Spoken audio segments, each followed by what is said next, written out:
आज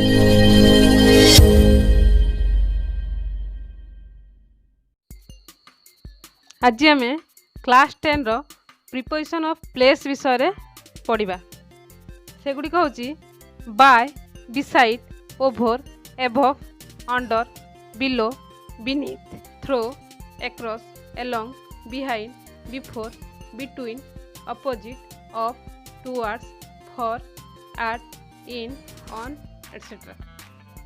बर्तमान आम प्रिपोजिशन आट आउ इन विषय पढ़ा। तुम मैंने ये सेंटेंस को लक्ष्य कर। He is at home, he is in the room, he lives in church street, he lives at 45 church street. एठारे एट होम रो अर्थ होम रो भीतर बाहर अंश को बुझाऊँच। अर्थ माने घर भितर किंबा बाहर थाई पारती, पिंडारे बसी थाई पारती किंबा बगीचारे काम कर थाई पारती, तेणु एट होम हेची। He is in the room अर्थ केवल रूम भीतर अंश को बुझाऊँच, जोटा कि enclose space. He lives in church street, he lives at 45 church street.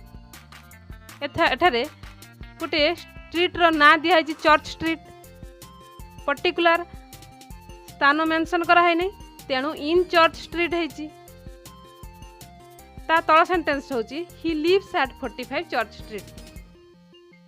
से चर्च स्ट्रीट रो हाउस नंबर 45। ताहले कौन है एग्जैक्ट पॉइंट शो करदेला, तेणु आठ बसिला प्रिपोजिशन आठ। वर्तमान तुम बही रे दिया जाइथिबा केतक उदाहरण को लक्ष्य कर।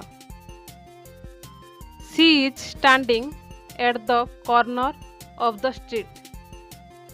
आ गोटे होची he is sitting in the corner of the street. एठारे at the corner of the street exact point को शो करुची आठ। पुणी सही exact point in the corner of the street room होईची। रूम जेहेतु आबद्ध स्पेस, तेणु इन बसिला एग्जैक्ट पॉइंट है कि मध्य इन बसिला। एटा हमको लक्ष्य करिया पड़िबो। नंबर 3 देखिबा। He lives at 95 Bapuji Nagar, he lives in Bapuji Nagar. एठारे बापूजी नगर अच्छी ठीक अच्छी समान, किंतु हाउस नंबर 95 दे देइचंती एग्जैक्ट पॉइंट को शो कला, तेणु 8 है प्रिपोजिशन 8 है।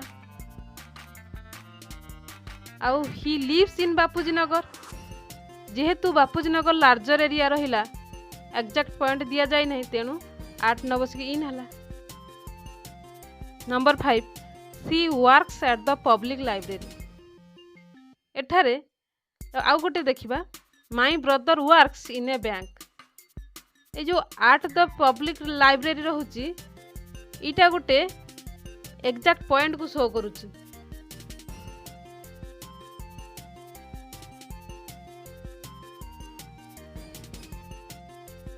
माई brother works in a bank एटा एनक्लोज स्पेस को शो करुची।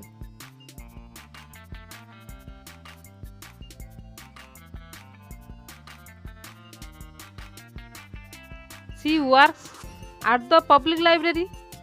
एठारे at the public library exact point को शो करुची। आ my brother works in a bank एटा एनक्लोज स्पेस बा बिल्डिंग को बुझाऊँच। जोटा बिल्डिंग हेइथिबो कौन सी कर्मक्षेत्र सेटा इन हबो। नंबर 7 देखिबा। The train arrived at Cuttack means Cuttack railway station.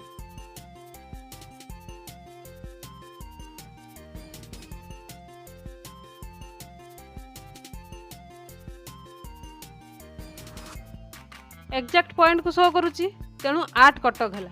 He is sitting at the table.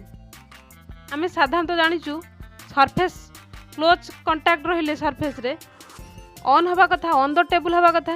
एठारे at the table means having a meal. माने खाउचंती तेणु आट द टेबुल।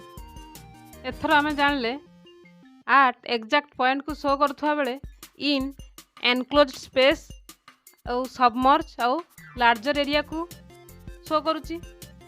सेहीपरि देखिबा आट कहा कहा पूर्वर बसची आउ इन कहा पूर्वर बसची। लक्ष्य कर कौन हम at the corner, at the bus stop, at the door, at the top of the page, at the end of the road, at the entrance, at the cross roads. सेहीपरि देख in the garden, in Delhi, in India, in London, in a box, in my pocket, in a building, in a car, in my wallet. तुम्हें in the sea, at the सी आउ आट सी रो अर्थ कौन जानिच? इन the सी रो अर्थ होची समुद्र पानी भितरे।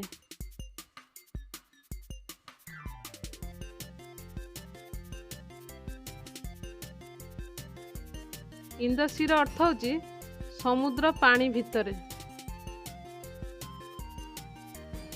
आउ आट द सी रो अर्थ होची समुद्र पाखरे बा कूलरे।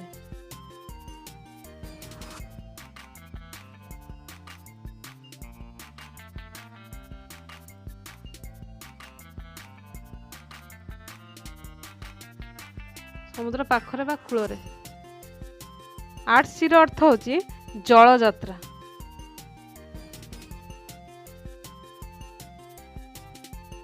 एग्जाम्पल देखिबा इन द सी रो एग्जाम्पल देख he is swimming in the sea बा in the river, in the swimming pool, in the lake. ता अर्थ सी समुद्र भितर पहरुची, नई रे पहरुची, पूल रे पहरुची अर्थ। आट द सी रो गोटे एग्जाम्पल नबा he is at the sea, at the river, at the lake, at the swimming pool. ता अर्थ सी समुद्र कूलरे बा नई कूलरे बा कौन कहवा ह्रद कूलरे अच्छी बा पाखरे अच्छी बा कूलरे अच्छी। आउ आट सी रो एग्जाम्पल देख Ramesh is a sailor, he is at sea. Ramesh हूँ जन नाविक, सी जल यात्रा रे अच्छी तेणु कौन है आट सी। आट सी अर्थ जल यात्रा। आशा करुच्ची भिडियोटी भल लगुथिबो। जदि भिडियोटी भल लगी थाए ताहले लाइक करिवो, शेयर करिवो, कमेंट करिवो आउ सब्सक्राइब करिवो। भिडियोटी शेष पर्यंत देखिथिबारु धन्यवाद।